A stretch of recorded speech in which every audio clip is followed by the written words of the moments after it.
Hi, this is जावेर and इस video में हम लोग बातें करेंगे नेशनल इनकम का कि नेशनल इनकम कैसे निकालते हैं।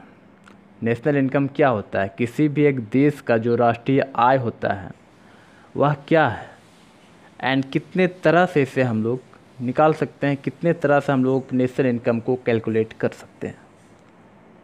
यह सभी बातें हम लोग देखेंगे। चलिए देखते हैं क्या होता है, टाइम को वेस्ट ना करते हुए। नेशनल इनकम, पहले एक डेफिनेशन जो लिखा हूँ उसको बता देता हूँ। जो मॉनेटरी वैल्यू होता है, the monetary value of all final goods and services in an economy within a financial year is called national income. That's mean, इसका मतलब ये होता है कि कोई भी एक देश है, उस देश के सीमा के जो अंदर जितने भी फाइनल गुड्स एंड सर्विसेज बन के रेडी हो जाते हैं, उसका जो एक वैल्यू होता है, मॉनेटरी वैल्यू होता है, उसको हम लोग नेशनल इनकम बोलते हैं उस देश का। जैसे सपोज करते हैं कि भारत एक देश है, सपोज क्या भारत एक देश है ही। भारत के सीमा के अंदर जितने भी एक फाइनेंशियल ईयर क्या होता है, एक कैलेंडर होता है जो जनवरी टू दिसंबर होता है। एंड फाइनेंशियल ईयर के अंदर में किसी भी देश का जो भी बिजनेसेज होते हैं उनका एक डेटा रहता है, उनका लेखा जोखा जितने भी आंकड़े रहते हैं सभी उस फाइनेंशियल ईयर में ही होते हैं। कि भारत के लिए फाइनेंशियल ईयर क्या है, भारत के लिए फाइनेंशियल ईयर 31 अप्रैल से लेकर 31 मार्च तक है। मतलब 1 अप्रैल से लेकर 31 मार्च का जितने भी आंकड़े, जितने भी डेटा होते हैं वह सभी उस टाइम पीरियड के अंदर जितने भी गुड्स एंड सर्विसेज का प्रोडक्शन होता है, जितने भी कारोबार होता है उस देश का दूसरे देशों से या फिर उसी देश का दूसरे भी लोगों से, उसके जितने भी डाटा होते हैं वह निकाले जाते हैं। नेशनल इनकम का जो फादर होता है उसको किसे बोला जाता है? नेशनल इनकम का जो जनक, the father of the national income is called Simon Kuznets. Simon Kuznets is called father of the national income. National income, Bharat मतलब एक राष्ट्र, एक देश, एकदम सिंपल लैंग्वेज में, सिंपल भाषा में समझने का कोशिश कीजिए कि एक देश का जो जितने भी पॉपुलेशन है वह पॉपुलेशन कितना कमाती है एक साल में। पर कैपिटा इनकम का मतलब तो आप लोग समझते हैं कि एक आदमी कितना कमाता है, वह हमारा पर कैपिटा इनकम है। एंड वही पूरा टोटल इनकम, एक देश में जितने भी लोग रहते हैं उन सभी का इनकम को अगर हम लोग ऐड कर दें तो वह हमारा नेशनल इनकम होता है। वह सभी लोग का जो भी इनकम होता है अगर ऐड कर दें, सभी का इनकम जितना भी निकलेगा वह उस देश का इनकम कहलाएगा। एंड नेशनल इनकम को कितने तरीके से निकालते हैं उससे भी हम लोग आगे देखेंगे। क्या समझे हम लोग नेशनल इनकम, राष्ट्रीय आय, कि एक देश में रह रहे जितने भी लोग, एक देश में रह रहे जितने भी लोगों का, लोग जितना पैसा कमाते हैं, कैसे कमाते हैं पैसा? प्रोडक्शन करके, कहीं सर्विसेज दे के। कोई टीचर है, कोई बैंक में जॉब कर रहा है या लोग सर्विस दे रहे हैं, कुछ लोग कंपनियां में काम कर रहे हैं, कंपनी में वो सर्विस दे रहे हैं। कंपनी का मालिक प्रोडक्ट को प्रोडक्शन मतलब प्रोडक्ट कर, जो भी प्रोडक्ट है उसका प्रोडक्शन कर रहे हैं कंपनी का मालिक। वो कंपनी का मालिक भी तो इंडिया का है क्या? कंपनी का मालिक भी इंडिया का, कंपनी में जो रह रहे हैं एम्प्लॉय भी इंडिया का, मतलब जो जितने भी एक कंपनी सपोज करो कार कंपनी है, कंप्यूटर कंपनी है, उस कंप्यूटर कंपनी का जो मालिक होगा वो अभी तो कुछ प्रॉफिट कमाएगा ना भाई। जितने भी कंप्यूटर बन के रेडी हो गए हैं वह कंप्यूटर सेल हो जाएंगे, बिक्री में हो जाएंगे। जितने भी सेल हो जाने के बाद में जितने पैसे मिलेंगे कंपनी के मालिक को, वह कंपनी के मालिक एज ए सैलरी अपने एम्प्लॉय को देगा। वह एम्प्लॉय भी तो भारत के हैं। एंड जितना प्रॉफिट बचेगा वह प्रॉफिट किसका इनकम हो जाएगा? उस कंपनी का मालिक का। तो उस कंपनी का मालिक का जो भी प्रॉफिट हुए वह प्रॉफिट उस कंपनी का मालिक का एक इनकम हो गया।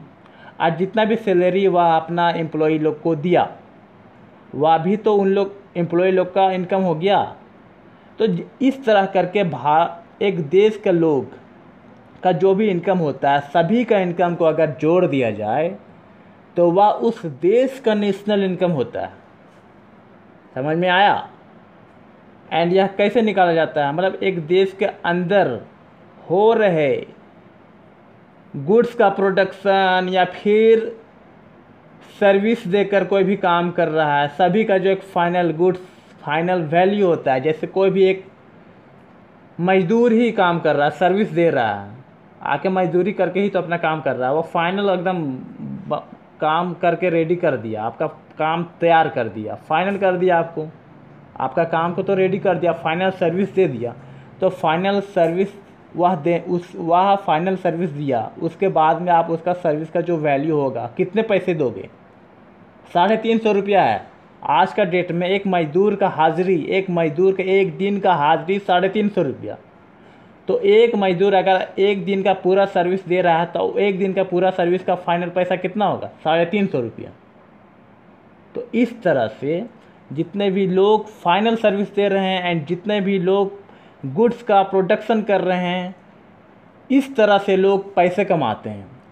एंड एक देश में रह रहे, इस तरह से लोग एक देश में रह रहे जितने भी लोग हैं इसी तरह से ना पैसा कमाते हैं। चोरी चमारी करके तो पैसा नहीं कमाते हैं। चोरी चमारी करके पैसा कमाएंगे तो उससे नेशनल इनकम में ऐड नहीं करेंगे। क्यों ऐड करेंगे नेशनल इनकम? वह एक सरकार के नज़र में नहीं है, चोरी करके कमा रहा है, लेकिन जो एक लीगल रूप से कमा रहा है तो सरकार के नज़र में है। उससे हम लोग कैलकुलेट कर सकते हैं, उससे हम लोग निकाल सकते हैं कि हाँ ऑलमोस्ट अप्रॉक्स इतना तो है भारत सरकार का आय या फिर उस देश का आय। जैसे सपोज करो एक देश में रह रहे जितने भी लोग हैं, सभी लोगों का जो एक इनकम होता है उससे अगर हम लोग ऐड करके फाइंड आउट किए तो लगभग $5 ट्रिलियन या 5 ट्रिलियन रुपीज़ हो गया। तो अब 5 ट्रिलियन रुपीज़ उस देश का इनकम होगा। आज जो भी चोरी चमारी करके पैसे कमाए तो वह तो सरकार के नज़र में नहीं है, वह तो उसका इनकम तो सरकार नहीं ना निकाल सकती है भाई। तो उससे हम लोग नेशनल इनकम में ऐड नहीं करेंगे। ठीक है, बात समझ में आया? एकदम सिंपल लैंग्वेज में समझाने का कोशिश किए कि एक देश के बाउंड्री लाइन के अंदर में रह रहे लोग जितने तरीके से पैसे कमाते हैं, अगर उन सभी का जो भी इनकम होता है ऐड कर दिया जाए तो वह जितना भी ऐड करने के बाद जितने जो भी आएगा वह उस देश का नेशनल इनकम होगा।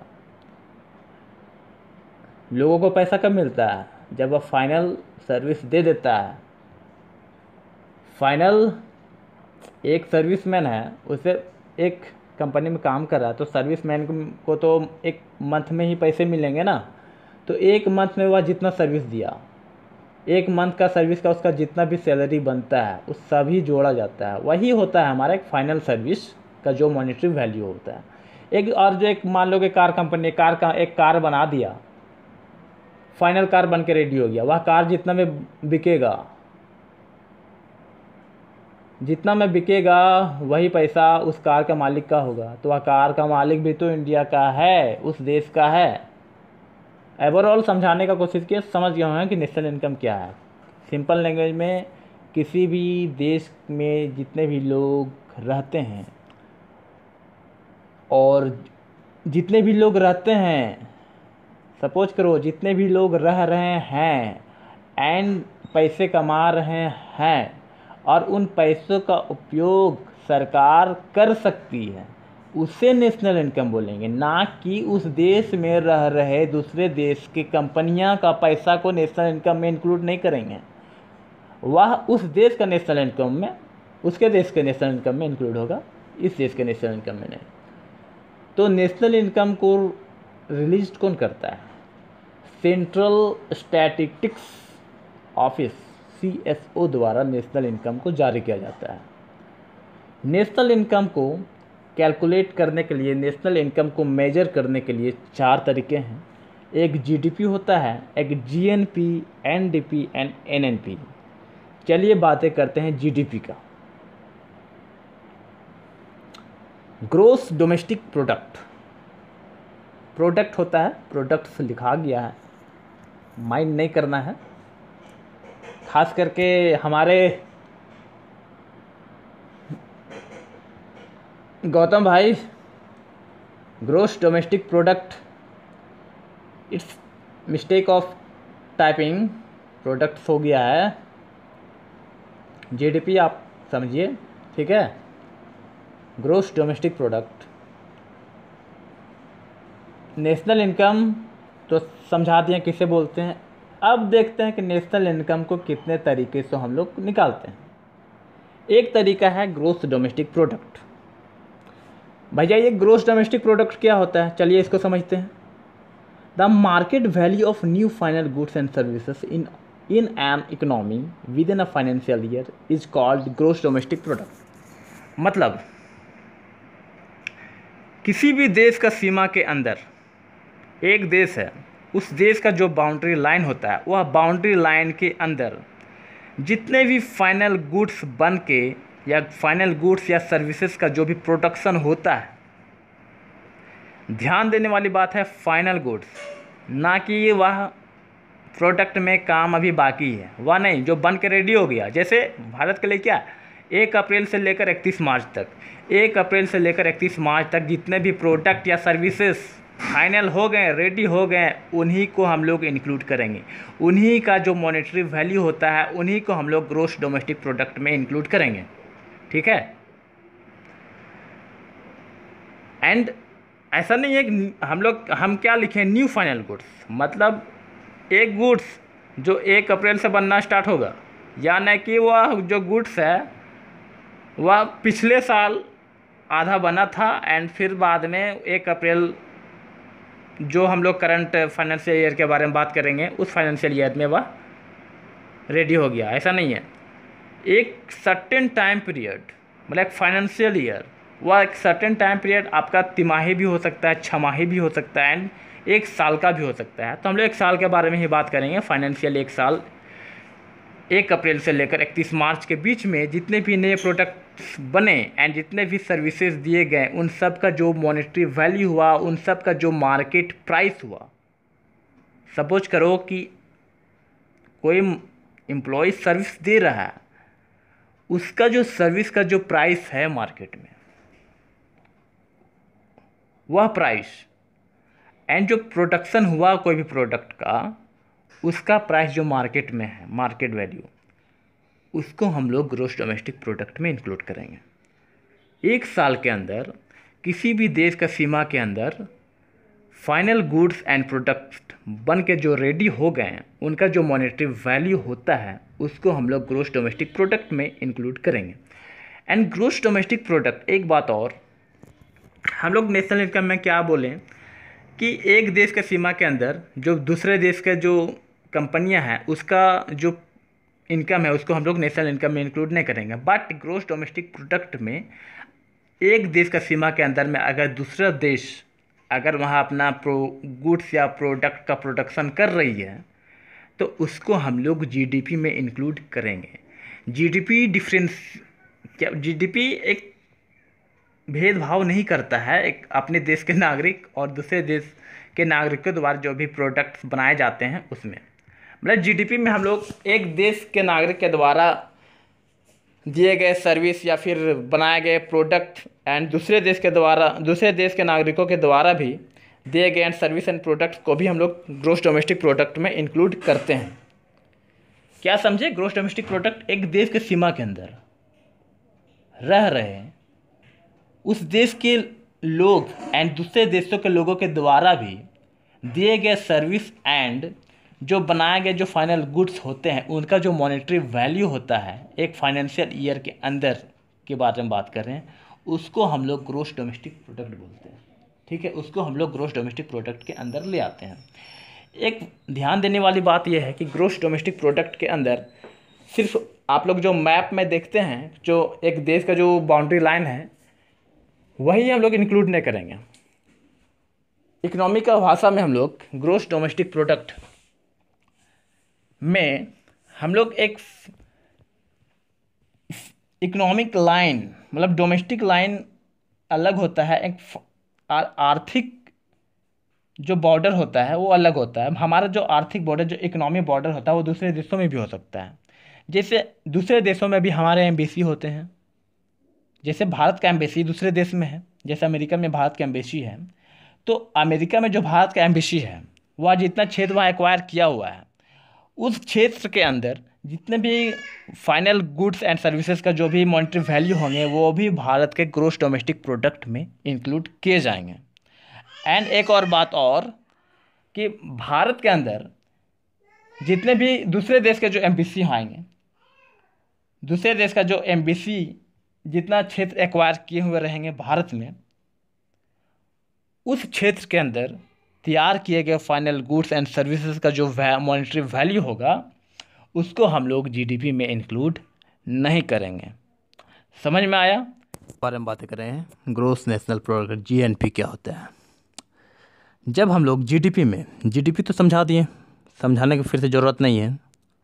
जीडीपी में अगर हम लोग जीडीपी में क्या देखें कि जीडीपी में सिर्फ किसी देश का जो इकोनॉमिक बाउंड्री होता है उस बाउंड्री के अंदर ही बनने वाले फाइनल गुड्स एंड सर्विसेज का जो फाइनल वैल्यू मॉनेटरी वैल्यू होता है उसको ही ऐड करते हैं, चाहे वह देश के नागरिकों के द्वारा सर्विस दिया गया हो या फिर विदेशियों के द्वारा दिया गया हो, वो सभी हम लोग जीडीपी में इंक्लूड करते हैं। बट जीएनपी में डिफरेंस क्या है?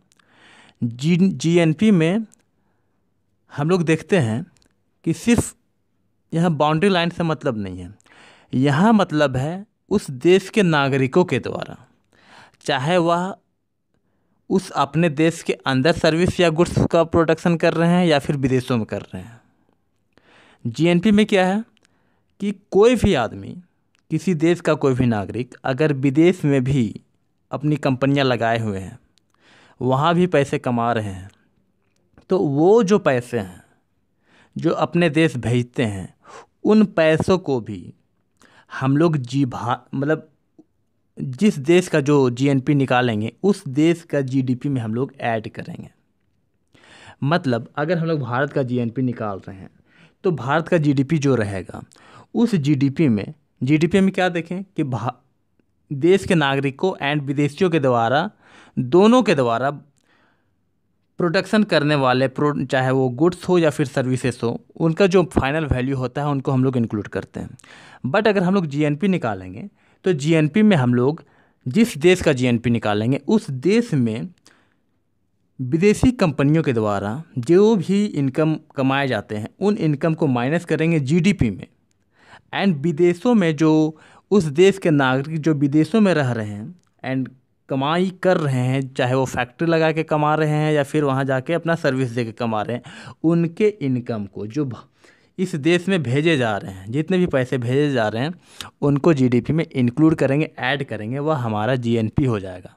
मतलब जीएनपी में बाउंड्री लाइन से कोई मतलब नहीं है, सिर्फ देश के नागरिकों से मतलब है। चाहे वह देश के नागरिक अपने देश में रहकर वह पैसे कमाए या फिर गुड्स या सर्विस का प्रोडक्शन करे या फिर विदेशों में रहकर करें, सिर्फ उस देश का नागरिक होना चाहिए, विदेशियों के द्वारा नहीं। विदेशों में भी हैं तो देश के नागरिक, जिस देश का हम लोग जीएनपी निकालेंगे उस देश के नागरिकों के द्वारा सर्विस होना चाहिए, फिर गुड्स का प्रोडक्शन होना चाहिए, उनका जो फाइनल वैल्यू होगा जो अपने देश में वो भेजेंगे उनको हम लोग इंक्लूड करेंगे। और अगर भारत का हम लोग जीएनपी निकालेंगे तो भारत में रह रहे विदेशी कंपनियां का जो भी इनकम होगा उसको हम लोग माइनस करेंगे, तब जाके हमारा ग्रॉस नेशनल प्रोडक्ट निकलेगा। डिफरेंस समझ में आया कि जीडीपी एंड जीएनपी में क्या है? जीडीपी में बाउंड्री लाइन से मतलब होता है एंड जीएनपी में देश के नागरिकों से मतलब होता है, चाहे वह देश के नागरिक अपने देश में रहकर कमाई कर रहे हो या फिर विदेश में रहकर कमाई कर रहे हो। समझ में आया, उम्मीद करता हूँ। चलिए दूसरे स्लाइड्स में देखते हैं क्या है। दूसरे स्लाइड्स में है net domestic product. Gross domestic product निकालते टाइम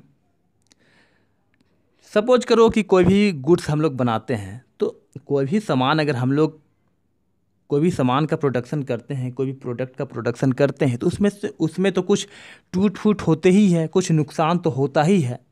तो जितने भी नुकसान है ना, वो सारे नुकसान को हम लोग जब माइनस करते हैं उस देश का टोटल जीडीपी से, तो हमारा नेट डोमेस्टिक प्रोडक्ट निकलता है। मतलब वो एक शुद्ध डोमेस्टिक प्रोडक्ट निकल जाता है। जीडीपी में क्या है कि पूरा उसमें नुकसान वगैरह सारा इंक्लूड रहता है, बट जितना नुकसान हुआ, जैसे एक कार को बनाने में मेरा 5,000 का नुकसान हो गया, तो उस नुकसान को फिर हम लोग माइनस करेंगे जीडीपी में, तब हमारा नेट डोमेस्टिक प्रोडक्ट निकलेगा। वही है हमारा net domestic product. NDP equal to GDP में से हम लोग डिप्रिसिएशन को हम लोग माइनस करेंगे। जितने भी घाटे हुए, जितने भी नुकसान हुए, उसका जितना का नुकसान हुआ उतना हम लोग जीडीपी में माइनस करेंगे, हमारा एनडीपी आ जाएगा। ठीक है, चलिए अब हम लोग देखते हैं एनएनपी। एनएनपी हमारा जीएनपी है। जीएनपी निकालते टाइम जितना भी हमारा वही कॉन्सेप्ट है, नुकसान वाला, जितने भी टूट फीट होते, जितने भी नुकसान होते, सारे नुकसान को माइनस कर देते हैं जीएनपी में, हमारा एनएनपी निकल जाता है। यही हमारा एनएनपी हम लोग किसी भी देश का पर कैपिटा इनकम निकालने में हम लोग यूज करते हैं। एंड ओरिजिनल में अगर हम लोग देखें तो एनएनपी ही हमारा नेशनल इनकम होता है। एक शुद्ध एकदम प्योर नेशनल इनकम हम देखें तो नेट नेशनल प्रोडक्ट का जो फाइनल मॉनेटरी वैल्यू होता है वही हमारा नेशनल इनकम होता है। उम्मीद करता हूँ कि आप लोग को वीडियो समझ में आया होगा। लाइक करें, सब्सक्राइब करें एंड शेयर करें। Thank you.